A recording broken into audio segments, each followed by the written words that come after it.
बिस्मिल्लाहिर्रहमानिर्रहीम। अस्सलामु अलैकुम वरहमतुल्लाहि वबरकातुहू। मुअज़्ज़ज़ नाज़रीन किराम, उम्मीद है कि आप सब खैरियत से होंगे। अल्लाह ताला का करोड़ों शुक्र है कि उसने हमें मुसलमान बनाया है, चंद दिन के लिए दुनिया में भेजा है और फिर हम इस दुनिया से जाने वाले हैं। कुछ चले गए हैं, कुछ जाने वाले हैं। हमेशा के लिए दुनिया में कोई भी नहीं आया।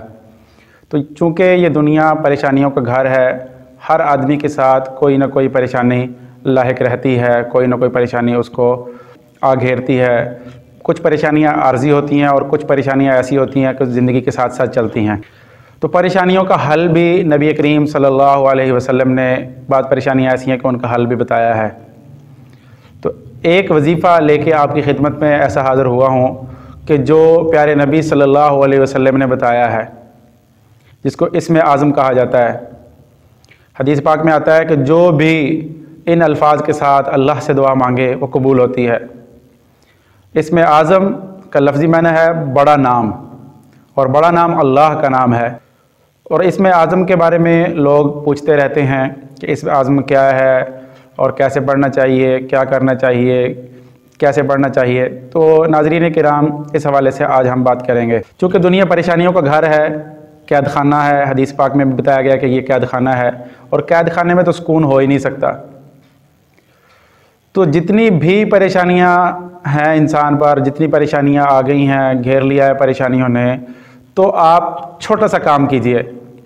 आप वक़्त निकालें, वज़ू करके अल्लाह की बारगाह में तशरीफ़ लाएँ, अल्लाह के घर में तशरीफ़ लाएँ। कि आजिज़ी के साथ रो के नफ़लों का एहतमाम करें। 2 नफ़ल पढ़ लें, सलातुल हाजत के और सलातुत तौबा के नफ़ल पढ़ें।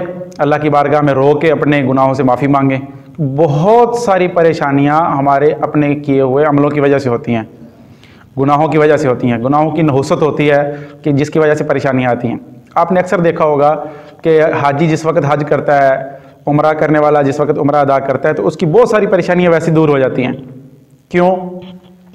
हाजी हज करता है, उम्रा अदा करने वाला उम्रा करता है, तो उसके गुनाह माफ़ हो जाते हैं, उसकी परेशानियाँ ऑटोमेटिक दूर हो जाती हैं, क्योंकि गुनाहों की वजह से परेशानियाँ आई हुई थी। तो इंसान वज़ू करे, 2 रकात नमाज नफ़ल सलातुत तौबा के पढ़े, सलातुल हाजत के नियत से उसको अदा करे, और फिर उसके बाद गिड़गिड़ा के अल्लाह की बारगाह में तौबा करते हुए ये अल्फाज पढ़े।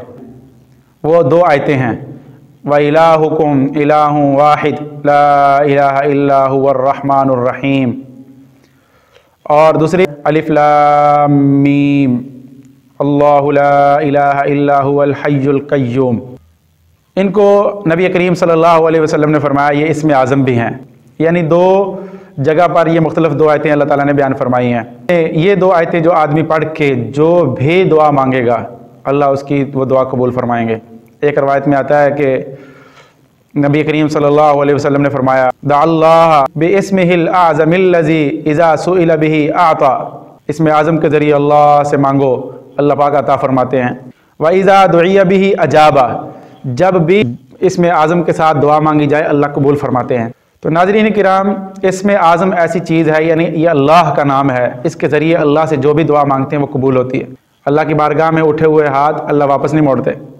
हमारे चैनल को सब्सक्राइब करें, बेल आइकन को भी प्रेस कर दें ताकि हमारी हर नई आने वाली वीडियो की अपडेट आपको मिल सके।